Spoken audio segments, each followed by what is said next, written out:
দেখতে পেয়েছি। তো এই দেখো ব্লগ এখন শুরু হচ্ছে, তো আমি ব্লগ ছেড়ে দিয়েছি এখন।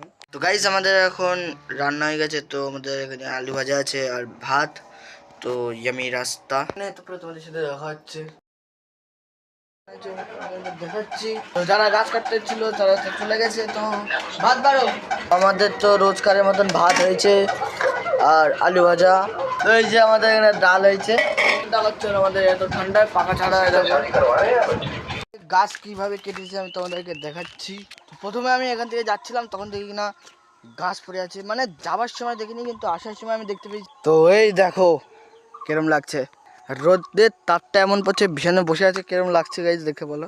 তো এখানে কেটেছে, এই মাথায় কেটেছে, আর এই গোড়া কাটতে ওদের 3 ঘন্টা লেগে গেছে পুরো গাইস। এই গোড়া এটা কাটতে 3 ঘন্টা লেগেছে। তো দেখো দেখো গাইস লাল চিটি।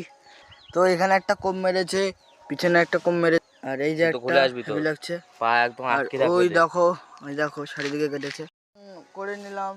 আর বিছানে বলছে এখানে ফুটবল খেলতে, আর দেখতে পাচ্ছ চারিদিকে কাঠ ভর্তি, ওখানে মাথায় মাথায়। জায়গাটা দেখো একবার কিরম লাগছে, হেবি সুন্দর, কিন্তু নিচে গেলে এই দেখো 3 চারিদিকে। ভালো ভালো লাগে, ভালো ভালো লাগে বলছি। তোমাদের যদি ভিডিও ভালো লাগে চ্যানেলকে সাবস্ক্রাইব আর লাইক করে দিও। Bye bye.